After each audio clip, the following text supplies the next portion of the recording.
lo que sigue inmediatamente, que es la tentación de Jesús.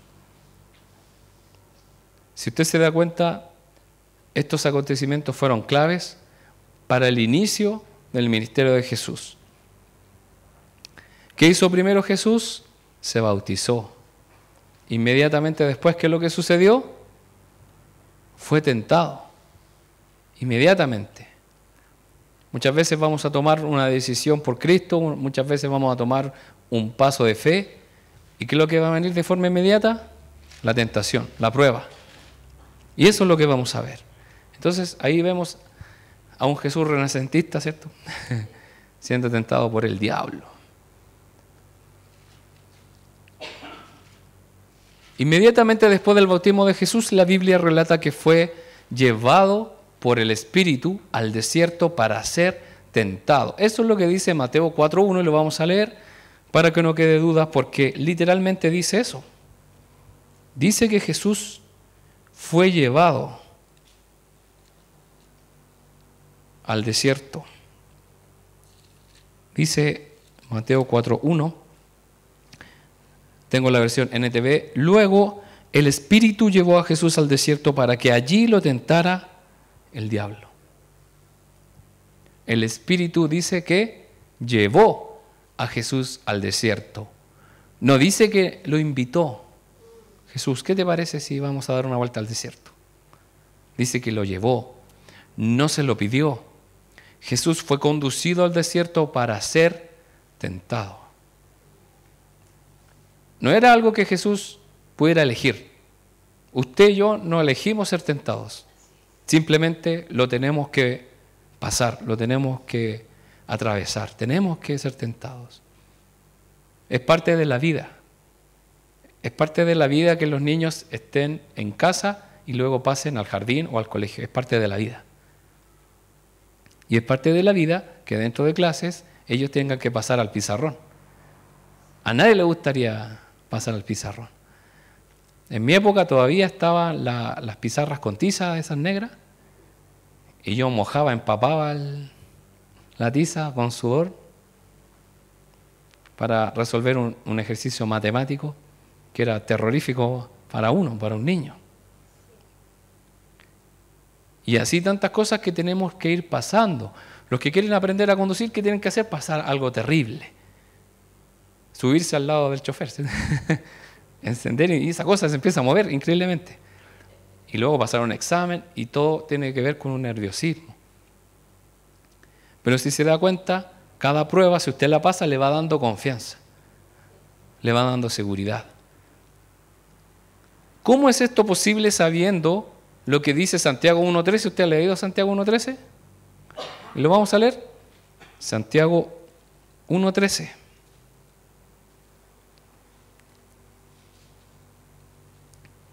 Santiago 1.13 dice: cuando sean tentados, acuérdense de no decir, Dios me está tentando. Dios nunca es tentado a hacer el mal y jamás tienta a nadie. ¿Cómo fue que el Espíritu Santo llevó a Jesús para que fuera tentado? Si Dios no tienta a nadie, ni es tentado por el mal. Dios no tienta a las personas, ni puede ser tentado. Y vamos a ver el significado de la palabra tentación, que no es la misma que utiliza Santiago a la que utiliza Mateo. Ahí lo vamos a ver. No es ninguna contradicción.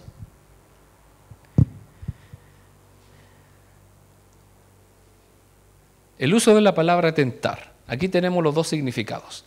Primero, está el sentido de tentación que sugiere una incitación o seducción hacia el pecado. Dios nunca hará ni permitirá algo así en nuestras vidas. Es como aquel alcohólico que está luchando para no beber alcohol y viene una persona y le dice, una probadita. Mira, y le sirve y dice, mira cómo huele, ven. Oh, está exquisito, mira. Eso es incitar a la persona al pecado. Jesús ni Dios jamás van a hacer eso. Jamás van a decir, mira, está a la mano, te lo pongo ahí, en bandeja de plata, hazlo. Toma eso que no es tuyo.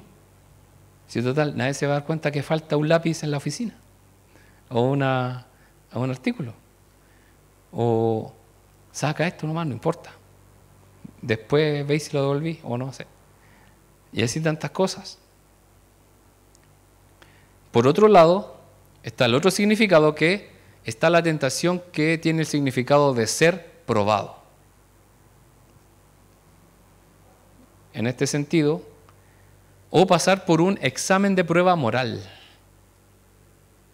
Este es el significado que describe la prueba de Jesús en el desierto. Esto quiere decir que en Mateo, cuando dice que para ser tentado, podríamos traducirlo para ser probado por el diablo. El diablo lo iba a probar. Obviamente Jesús iba a salir victorioso. Pero en el caso de que dice Santiago, dice que Dios no tienta a nadie, no es que Dios no pruebe a nadie. Está diciendo que Dios nunca va a incitar a una persona al pecado. Dios nunca va a empujar a una persona, equivócate, equivócate. Usted sabe que existen las preguntas capciosas que incitan a la persona a equivocarse. Y cuando se equivoca, ¿qué es lo que hace? Te equivocaste. No es así.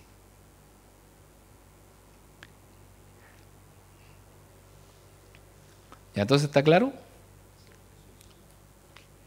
Muy bien, vamos a continuar entonces. Vamos a ver un paralelo entre la tentación en el Edén y la tentación en el desierto.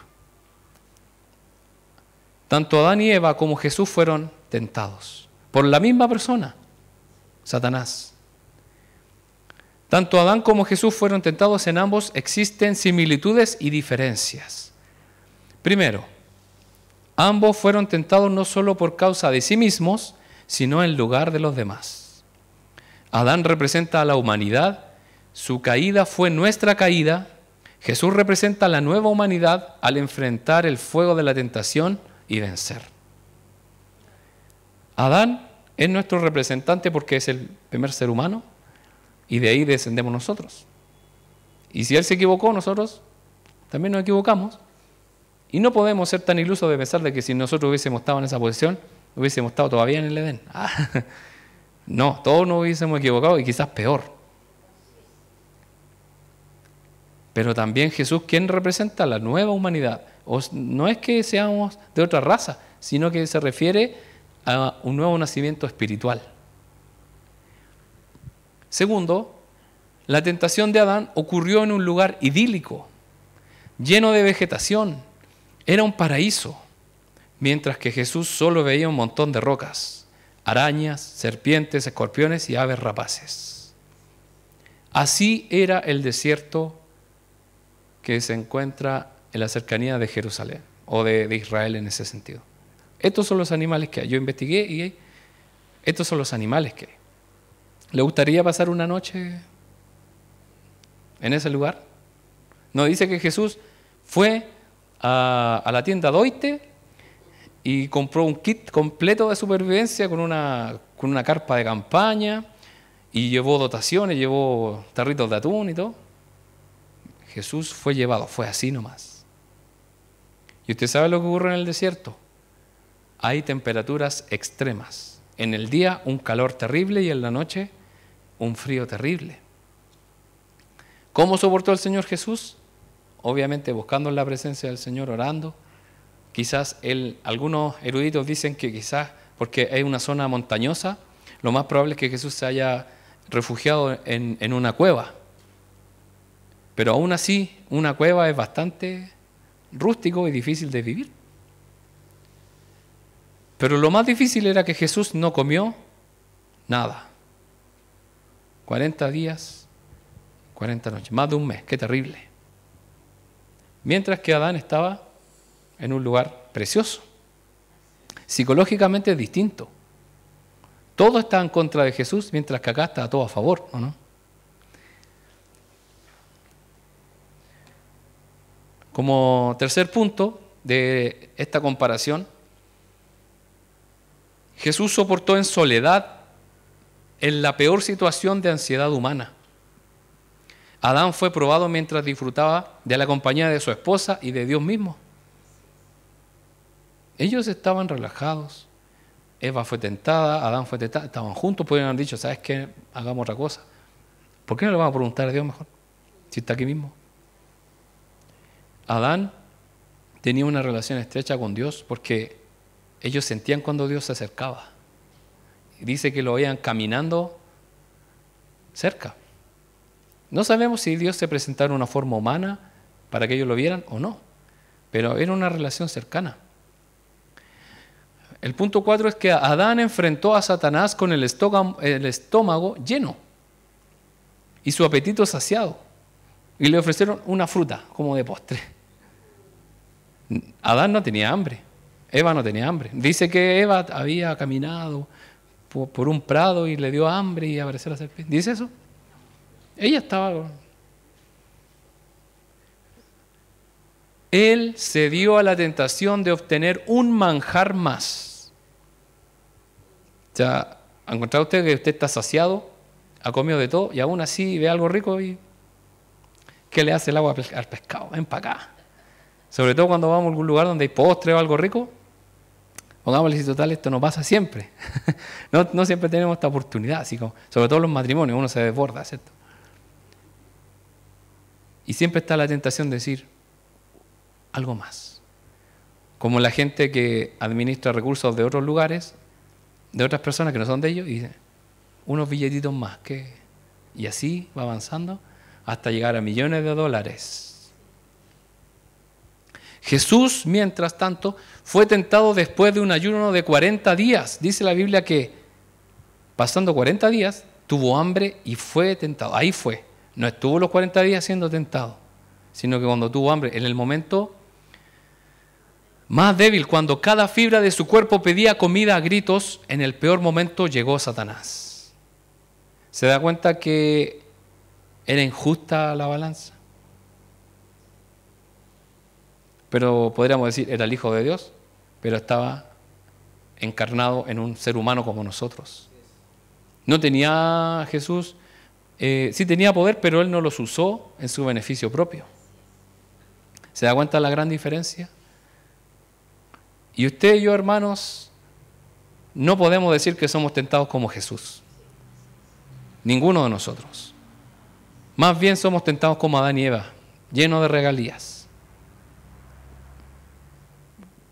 Es como que ya, avancemos otro pasito. Imagínense, Jesús estaba en una situación totalmente opuesta y fue tentado por el diablo.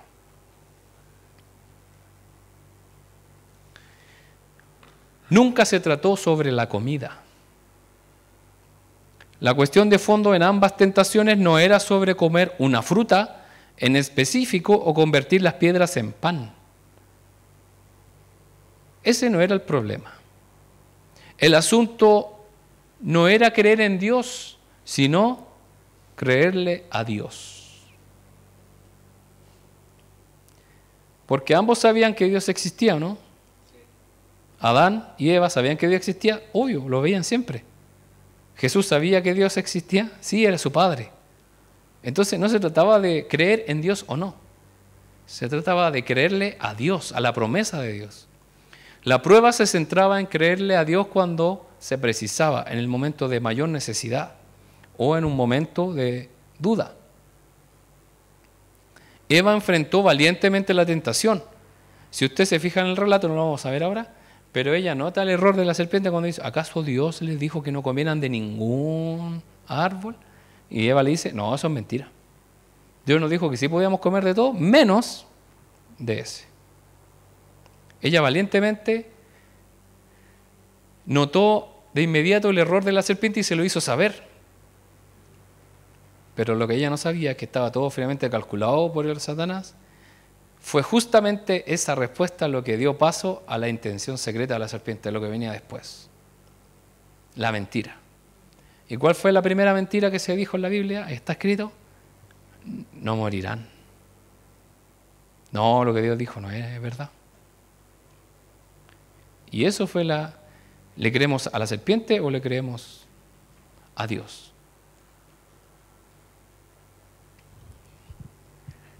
Esa fue de eso trataba. Y la tentación de Jesús, vamos a ver, fue mucho más fuerte que eso. Porque entre la tentación de Adán y Eva, ¿qué estaba en juego? Saber el bien y el mal o ser como Dios. Mientras que vamos a ver que la identidad de Jesús estaba puesta en juego en la tentación de él, que era algo mucho más grave. La libertad humana. ¿Somos libres o no somos libres de elegir? Yo puedo hacer lo que quiera. ¿Puedo hacer lo que quiera? Sí, puedo correr para allá. ¿Puedo irme en medio de la predicación e irme caminando? Sí. Puedo hacer lo que yo quiera. Pero en realidad no. Dice la Biblia que todo estaba escrito en el libro de la vida en cuanto a mi vida, lo que yo voy a hacer, lo que no voy a hacer. El tema es que yo no sé. Dios lo sabe, pero yo no. Entonces yo puedo empezar a decir, yo puedo hacer esto, puedo hacer todo lo que yo quiera, pero Dios ya lo sabe.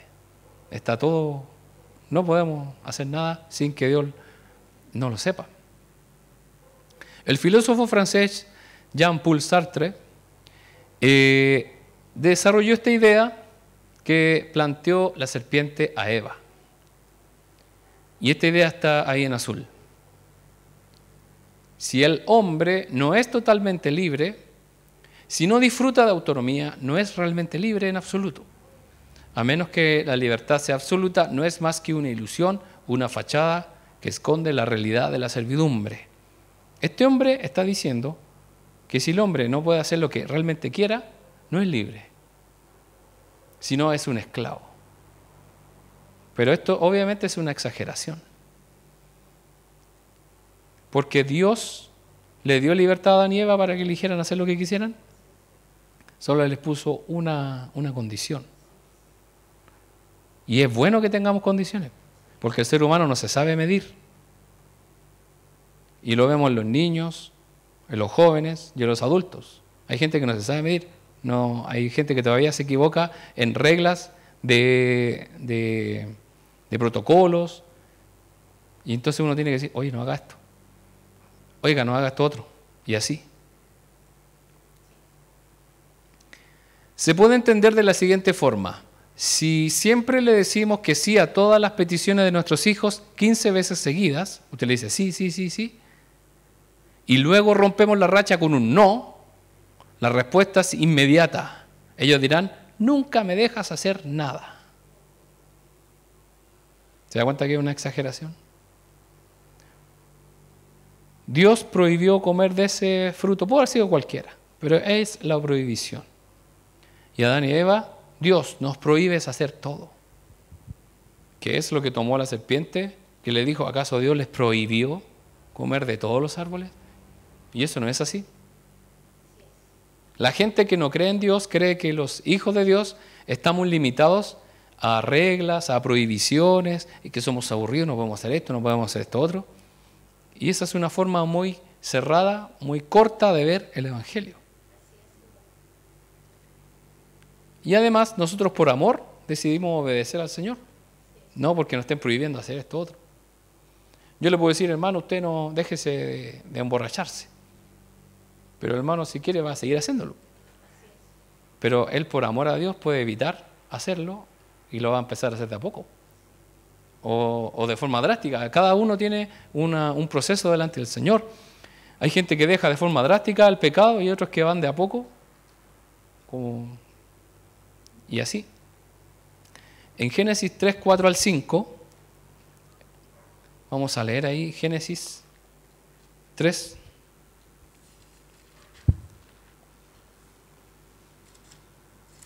Al principio de la Biblia, Génesis 3, 4 al 5, dice, aquí está la serpiente hablando, no morirán, respondió la serpiente a la mujer. Dios sabe que en cuanto coman del fruto se les abrirán los ojos y serán como Dios, con el conocimiento del bien y del mal. Satanás no estaba ofreciendo fruta. Él estaba ofreciendo la promesa de la deificación. Ustedes van a ser como Dios. A ustedes les falta ser Dios. Una clara contradicción de lo que Dios había dicho. Entonces estamos claros que no se trataba de comida, el fruto prohibido. sino se trata de nuestra identidad. Ellos quizás decían, nos falta algo. ¿Qué nos falta? Ser Dios. Porque acá lo tenemos todo. ¿Se da cuenta, hermano, que aun cuando lo tengamos todo, siempre nos va a faltar algo? Siempre nos va a faltar algo. Y este mundo se va a encargar de decirnos en su publicidad que te falta esto. Te falta esto otro. Te falta un nuevo par de zapatos, te falta un nuevo celular, te falta un nuevo auto. Y algunos te falta una nueva esposa o un nuevo esposo. Y así, una nueva familia. Júntate con los otros de allá y así. Te falta un viaje, te falta un nuevo barrio donde estás es muy feo. Muy poca cosa, claro, tú tienes que irte por otro lado. Y así. Y en ese sentido eso fue lo que ocupó Satanás. Vamos a ver la verdad versus la contradicción. La Biblia enseña que lo contradictorio es el sello de la mentira. En ninguna parte vamos a encontrar contradicciones claras en la misma Biblia, sino aparentes, como ya lo hemos aprendido. Entonces lo que es contradictorio es falso. Puede que la verdad sea misteriosa, puede ser que la verdad no la entendamos en el momento, pero reflexionando, buscando al Señor, la entendamos. Incluso puede ser paradójica, pero nunca, jamás será contradictoria. Por ejemplo, Dios dice, el que no dejare padre y madre por mí no es digno de mí. ¿Qué está diciendo Jesús? Es una verdad, pero esa verdad no me gusta porque dice que tengo que dejar o aborrecer a mis padres. ¿Cómo es eso posible? Está mal, contradictorio al mandamiento de honrar a mis padres. Pero uno al estudiar la verdad dice que el que no deja a su padre, a su madre o a sus familiares por el Señor, o sea, por amor a Él. Él no está diciendo déjalo por cualquier cosa. Si dado el momento tú tienes que elegir entre Dios y ellos, el que elige a Jesús es digno de Él. Y sabemos que Él le dijo a Pedro, el que estuviera dispuesto a dejar padre o madre, hijos, bienes, Él le devolverá todo. Lo mismo que le sucedió a Job, Dios le devolvió las hijas. Y eran mucho más hermosas y tuvo muchos más hijos. Y el doble de ganado, de riquezas. Entonces nunca la verdad de Dios va a ser contradictoria. La serpiente dijo la primera contradicción y Jesús declaró acertadamente que era mentirosa desde el principio. El padre de mentira. Satanás es el padre de la mentira. Entonces prácticamente todo lo que diga es mentira, es falso. Por eso se enseña, debido a esta escritura, que no podemos ponernos a dialogar con el enemigo. Usted no dialogue, no piense con él, menos negocie, porque va a salir perdiendo. Y hay gente que de repente, o pastores, líderes, que de repente se encuentran con una liberación de una persona que está ahí endemoniada y se ponen a dialogar y sacar la información. Eso es lo peor. Tienen que echarlo fuera nomás. Si no le va a decir nada bueno, hermano. Y lo que le digo va a ser mentira. Sobre todo cuando empiezan a decir, el de allá pecó esto, el de allá hizo esto. Dejan todo peor. Y ahí en ese sentido, ambas tentaciones, tanto en la de Adán y Jesús, Satanás usa la misma cuestión en su prueba. Usa algo que era mentira, algo que Dios no había dicho. Y Satanás, ¿qué es lo que hace con Jesús? Toma la palabra de Dios y la tergiversa y dice cosas que no son. Satanás se empeñó en decir, si eres hijo de Dios, poniendo en duda las palabras que el Padre había pronunciado, este es mi Hijo amado y en él tengo complacencia. ¿Qué dijo el Padre? Él es mi Hijo amado. Y Satanás vino y dijo, no creo. ¿Será que eres el Hijo de Dios? Si eres. Si usted se fija, ahí no dice, puesto que eres el Hijo de Dios, tú tienes el poder para convertir. Tú soy el Hijo de Dios, pues Jesús. Él no le dijo eso. Él atacó a Jesús diciéndole, si eres. ¿Se da cuenta? Estaba atacando su identidad como el Hijo de Dios. La respuesta de Jesús a la tentación. Ahí en Mateo 4:4, ¿lo tienen ahí a mano? Lo vamos a ir leyendo. Mateo 4:4.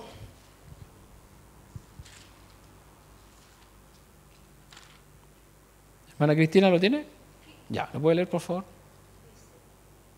Jesús les dijo, no, las escrituras dicen, la gente no vive solo del pan, sino de cada palabra que sale de la boca de Dios. Muy bien.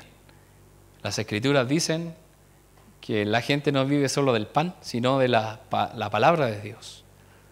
Es como si Jesús dijera, por supuesto que tengo hambre, ya sé que puedo convertir las piedras en pan, pero hay algo más importante que el pan y es la palabra de Dios. Eso es mi vida, la palabra de Dios.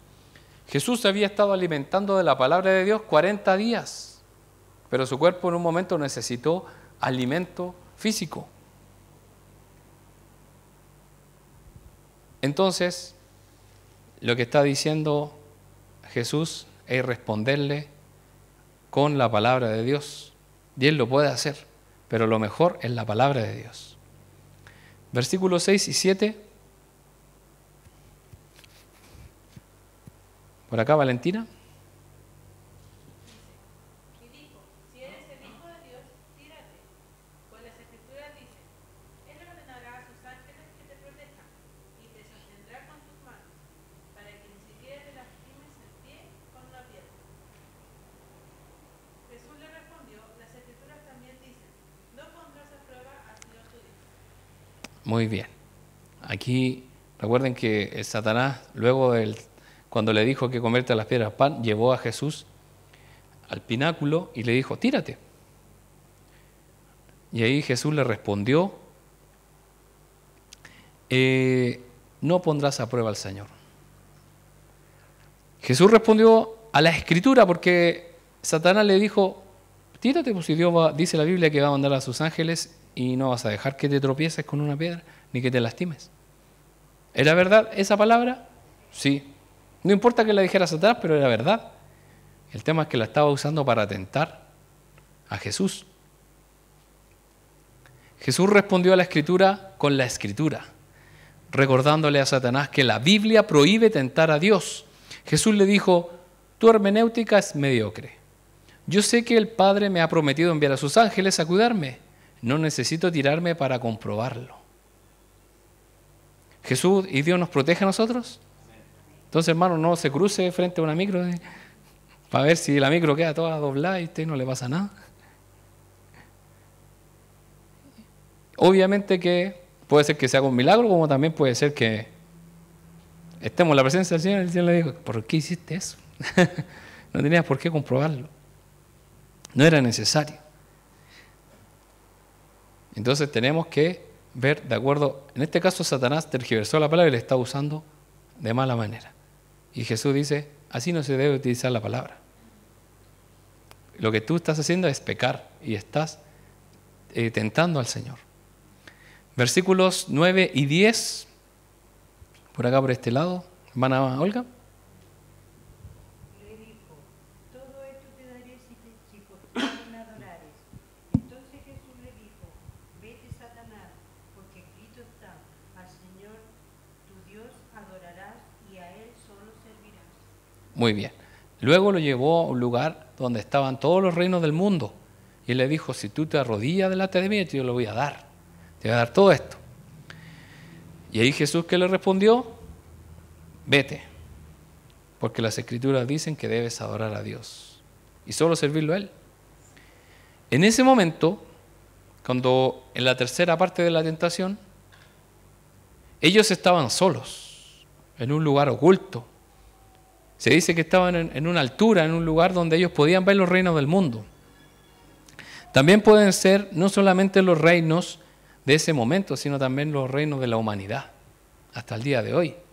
Quizás Satanás le mostró la gloria del Imperio Romano, la gloria de los demás imperios, como también hoy en día lo que es Estados Unidos, China, Rusia, todos estos países, o Europa. O le mostró Dubái, o estas cosas donde están los multimillonarios. Todo esto te lo daré.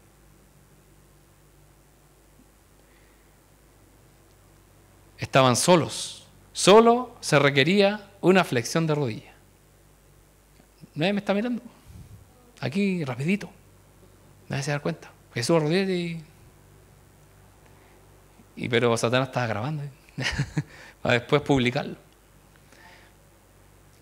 Pero Jesús sabía que no podía hacer exaltación, no podía haber, una exaltación sin humillación. ¿Qué es lo que le estaba ofreciendo? Una exaltación. Pero Jesús sabía que ¿qué es lo que era necesario? Humillarse. No podía haber exaltación sin la copa amarga de sufrimiento, sin pasión y sin sacrificio. Él llegó a esta tierra con un plan, pero llegó este otro, lo llevó y le dijo, ¿para qué vas a hacer eso? ¿Para qué vas a sufrir? Solamente arrodíllate. Si después te van a agarrar a latigazos, te van a pegar, te van a clavar en una cruz, te van a enterrar una lanza y te van a sepultar. Y tus amigos te van a abandonar. ¿Pero qué te cuesta arrodillarte un poquito? Mejor pasar una vergüenza 5 minutos, ponerse rojo y después. Pero aquí el Señor dijo, no, yo tengo una misión y no lo voy a perder por solamente algo fácil. Obviamente que Satanás no tenía el poder, tampoco, porque Dios es el dueño de todas las cosas.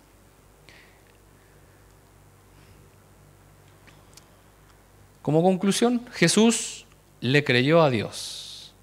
Y es lo que debemos hacer nosotros. Si bien sabemos que Dios existe, pero también es una gran diferencia creerle a Dios, lo que Él nos ha prometido.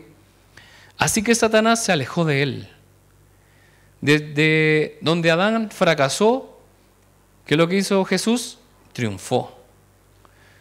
Donde Adán transigió, donde él dijo, puede ser, Jesús se rehusó a negociar. Si usted se fija, Jesús nos dice, tiene razón Satanás, podría pensarlo, dame unos días para pensar. Él simplemente le respondió, tienes que adorar a Dios, no puedes tentar a Dios. Donde la confianza de Adán en Dios flaqueó, Jesús jamás vaciló. El segundo Adán triunfó por sí mismo y por nosotros. El segundo Adán es Jesús. Al final de la prueba de Jesús aparecieron ángeles para servirlo, precisamente como el Padre había prometido. Dice la Biblia que llegaron ángeles a ayudarle. Y qué bueno, y ahí lo vemos, ¿cierto? Lo fortalecieron. Adán también vio un ángel, uno que llevaba una espada flameando en fuego, mientras hacía guardia en las puertas del paraíso. Adán ya no pudo volver al Edén. Sin embargo, Jesús hizo posible la reconciliación con Dios y nuestro regreso al paraíso de Dios. ¿Usted cree que si Adán y Eva hubiesen podido volver, se regresan, se meten de nuevo? Pero Dios no lo permitió. Dejó un ángel poderoso. En ambas historias, en ambos relatos, finalmente terminan con los ángeles. Unos sirviendo a aquel que había vencido y ayudándolo. Y es legítimo porque él merecía esa ayuda. No es que, no, Jesús lo ayudaron los ángeles. No. Eso fue una recompensa por haber vencido solo. Y en este caso, como Adán y Eva, teniéndolo todo, aún así cayeron en pecado, fueron echados y el único ángel que vieron fue este que estaba protegiendo la entrada al Edén. Pero damos gracias al Señor que Él nos abre la puerta nuevamente a ese paraíso, a ese lugar donde estaremos con Él para siempre, donde se ha restituido la relación entre nosotros como seres humanos y Dios, y va a ser algo maravilloso. Cada vez que se habla sobre el relato del Edén, a todos nos gustaría haber estado ahí. Sería genial estar ahí. Y así lo vamos a estar.